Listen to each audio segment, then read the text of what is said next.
Hello. Here's my green anole enclosure. I think it's a Zoomed. It's a front opening tank. It's about 18 by 18 by 24, I believe. And right now I'm just like, it's in a spot in my 24 by 24 by 48 Zoomed Reptipres because I didn't have any room for it anywhere else. So, or this is the best spot I found for it. Yeah.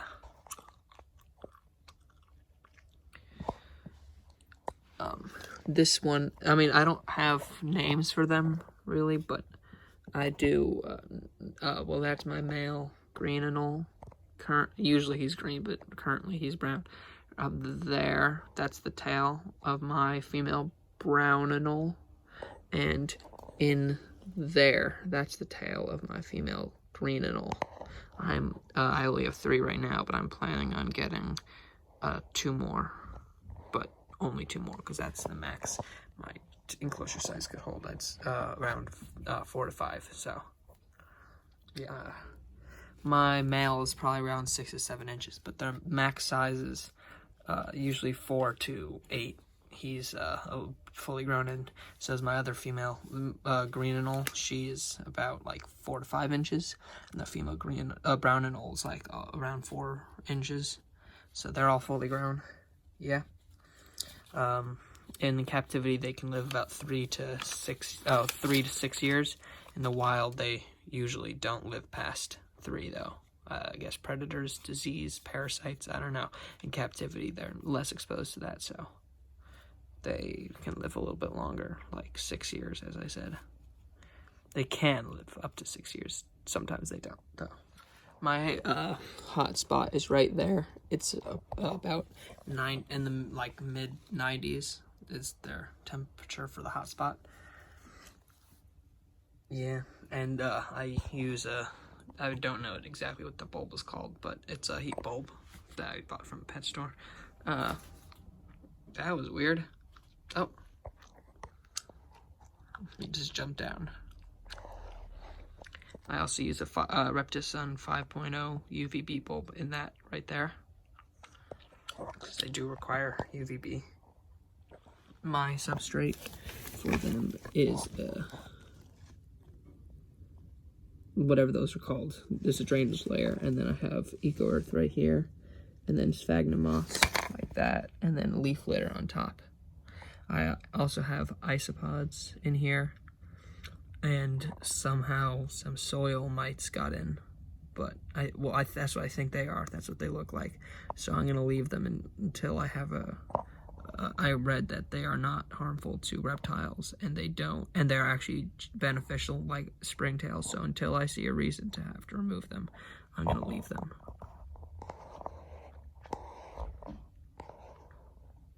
And yeah, I also have 2 live plants in here. I got this dwarf umbrella tree, I think it's called. Yeah, it's grown a bit since I got it. Like there's these 2 here, were not there when I got it, but then there's that little broken off one, but then right there is a new leaf growth right here.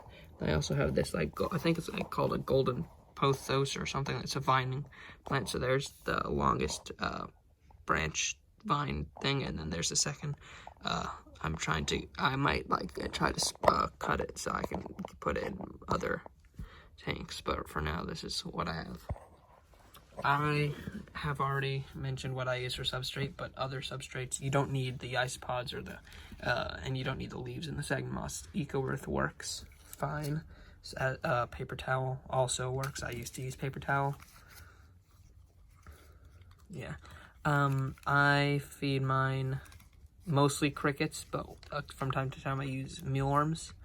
I feed them a few times, like 3-4 times a week, sometimes more.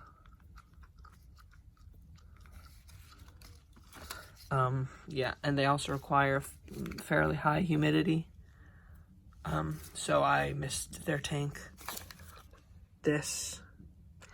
a few times a day, 1 to 3 times a day.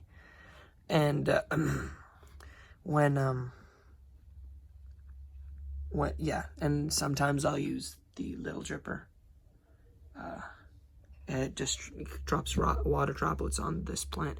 When I first got it, it was looking kind of bad. Now it's, I mean, it still has some dying leaves, but it definitely looks better since I started using that. It makes the soil a little bit, it was a little dry, now it's not. Another thing about them is you should not hold them. They can stress very easily. That's why you see it turns brown. That's most likely because he's stressed. Brown anoles don't turn green, so they're always brown, but green anoles should be green. And he's already starting to turn green. He's getting a little lighter. But yeah. I also have a few branches in here, like this one, which used to be up there, but they knocked it down, and since it fell, I wasn't gonna put it back up. I don't want them to get hurt, so I left it down there. I got that, and a couple more. They run up and down, all of them. The female green anole in there is very shy. She only comes out to eat, but not when I'm here. But I do know she's eating. But like I mean, I have seen her recently, but I generally don't see her eat. I do see the female brown anole eat, and she was also hiding for most of the time a lot, but she comes out more now. I don't want to scare them too much, but I'm gonna try to get a better angle.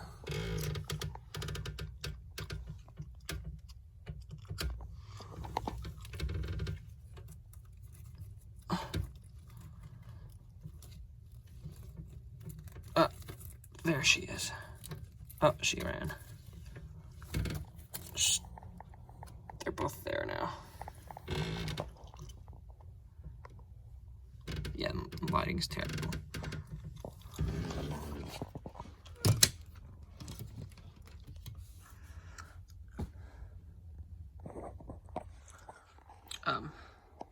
For anybody who's watching this, if you would like me to make a ball python care video or a Pac-Man frog care video, I can do that as well.